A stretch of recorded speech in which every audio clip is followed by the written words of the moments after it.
Welcome to the show. I'm Andrew Bosworth, actor, and according to 23andMe, 164th shark, because if I stop learning, I think I'll die. Would have preferred the teeth, but them's the breaks. Now, if you missed the trailer, this is a show where I'll share with you my adventures in learning things that have nothing to do with my life as an actor. And it will be a 100% serious, scholastic deep dive. That joke a moment ago was the first and the last. Have to be funny? Okay, I'll be funny. It's a weird time. This is May 2020. Most of the country is under some version of quarantine. Some states are looking at attempting getting back to normal, and we all naturally want to. I'm conflicted. Lately, I've taken time to jumpstart some enriching habits I've been putting off. On the other hand, I've gotten down to places on my bucket list I didn't expect to get to for a few years. Of course, learning is a task you can never truly cross off. It's like whack-a-mole. No matter how many times you whack-a-mole, they keep popping up. And also like whack-a-mole, the game only truly ends when you pull the plug. Have we got the dark humor? Oh, we've got the dark humor. Our bodies are isolated, but it's still a marathon up here. Here are some random things that I found fascinating lately that I'll touch on very briefly. It's minor revelations. Giant murder hornets are the headline du jour, which I think is great. I take it as a reminder to stay humble about my place in the world. Speaking of, a secret cabal of lizard people being our overlords doesn't sound so bad now, does it? Make friends with a LARPer today, because who else do you know with plate armor? Like so many others trapped at home, I'm learning more about baking, and my thing is bread. I'm trying pre-ferments and hearth baking, baker's percentages. I've learned that a few items are essential. A dough cutter for clean slices, spray bottle for making steam in the oven, a fly swatter to keep my wife away from bread that's not done cooling. I hope to one day understand the difference between sticky and tacky, and I've been developing a scale. Non-medical grade face masks are making ninja chic a thing, and if you know me, you know I'm fond of accessories. I realize I've been missing out, but then I realized that this is the perfect springboard into cyberpunk fashion. I could wear a mask for sun protection, or a helmet to seal off my head from the world entirely. Add active air filtration, VR, glowing LED eyes, and you've got a must-have accessory.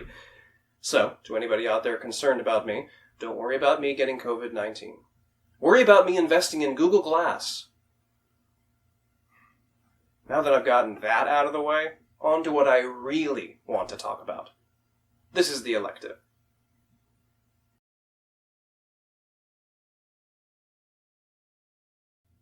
You know when you nail that perfect gift? You zero in on the person's interest, you tack to the left just a bit, come at it from an interesting angle, then choose the option that fits in the gift bag because wrapping paper will not ruin this for me! Now let's go to the other end of the spectrum. And remember when you bought that coffee table book for someone? I once bought a coffee table book on tea for my tea-loving wife. To the best of my knowledge, she's not read it. I only bought her a coffee table book one other time, I swear. Nor had I read it, until about a month ago. Turns out it's less about what she loves, tea, and it's actually about the Japanese tea ceremony. Which, and you may want to sit down for this one, is highly regimented. There's an entire procession to the room, elaborate serving protocols, and the ritual observation of tasteful interior decorating. The tea is powdered green matcha tea, whipped to artistic perfection in front of the guests. The utensils are all admired and discussed. There is so much work involved. You may leave hungrier than when you arrived. And what I found most fascinating was the fact that the host does not actually partake with his guests. The host presents the delectables and then vacates the room. So back in the kitchen, he can eat whatever garbage he wants. The host has got to be careful, though. Hey, Sota, you smell fried chicken when you open that door? Hey, Yamagi, you got tempura back there? Don't hold out on me, Tomodachi.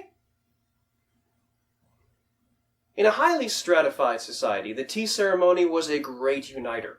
It was enjoyed by feudal lords and commoners alike. From daimyo to hobo, whether you relax at home with a refreshing slug of Maker's Mercha, treat the table to a bottle of Green Goose, or swing by the railroad tracks for Travelin' Dan's Matcha Moonshine. all can reflect on harmony and simplicity.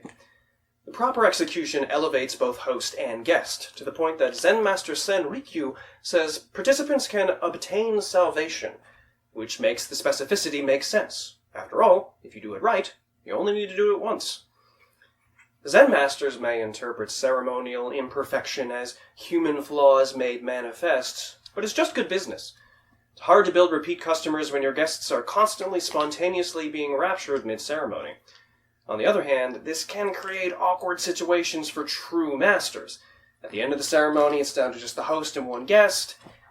Alright, buddy, come clean. What kind of nasty stuff are you into? Because my whisking was on point today. I mentioned that the observation of the surroundings is a part of it, and this brings us to the joke that wrote itself. There is a nook in the waiting room and the tea room called a tokonoma. In this is situated a tastefully minimal flower arrangement and a calligraphic scroll for the provoking of deep thought. Ideally, the two scrolls thematically connect. You could stick to rumination on the sunrise or cosmic balance. Why not go for the longest emotional journey possible? Try building suspense with a haiku.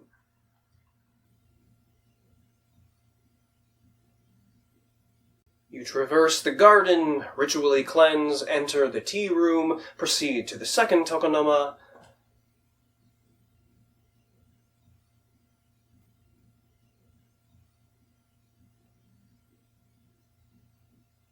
Everything in the experience is designed to be appreciated, including, and this is true, the toilet.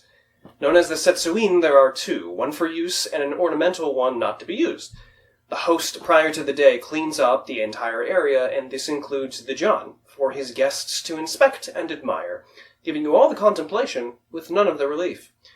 The ceremony is designed to transcend the mundane into the universal, and what calls to mind a more universal experience than losing yourself in a pristine deuce shoot? For your next shaji, don't fret about the vase you'll display your tokonoma flora in. Take a page from Duchamp. You may have heard that there's two kinds of people, those who live to eat and those who eat to live. Well, there's a third, those who eat who live, but that's frowned upon. I find myself in the second category. I love food, but I love productivity more. Multitasking is my jam. Fun fact, you can make jam with your feet during a surprising number of other activities. But it's a great reminder that some other cultures did hit the nail on the head a long time ago. And quite apart from fellowship, by the way, guest interplay, not a major element of the tea ceremony, the actual food itself deserves its attention. It's the kind of sensory appreciation that elevates, for example, one's acting performance. The strict script of the tea ceremony means you actually get to appreciate the choices that the host made. All of this to say, yes, Joe, I did take 5 minutes to spoon out your ranch dressing for the chicken wings at the Super Bowl party. It's an art, Joe. Like many people, I've got lots of books that I've been sitting on for some time but haven't read. But now that I've got time, I'm reading so many that I can't go in depth about them all. So, real quick, I'm going to share a few spoiler-free major takeaways. This is condensed font.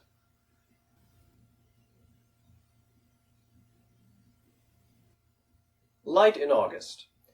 Never trust the guy who doesn't talk much. Or the guy who talks too much. Or the guy who seems really nice. Maybe just get a dog. The plays of Vladimir Nabokov. If you ever wanted to see a master of dreamlike, gymnastic prose narration, write characters who generally make complete sense in relatively normal situations.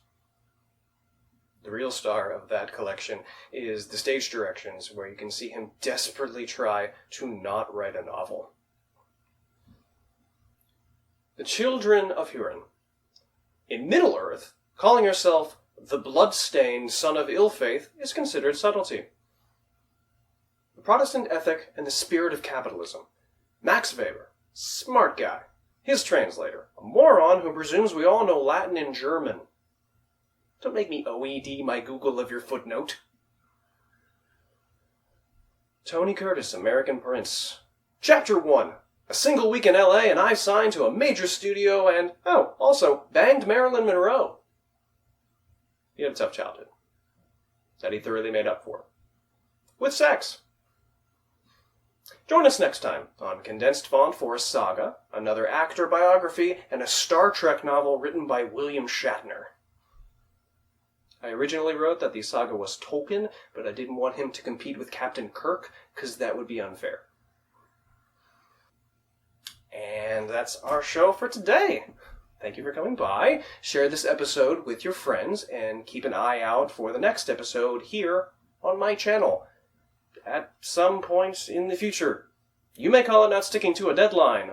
I call it being an elusive genius. Good night, and remember, you may not have tried it in college, but pick up 2 books, and you could be bi-curious today.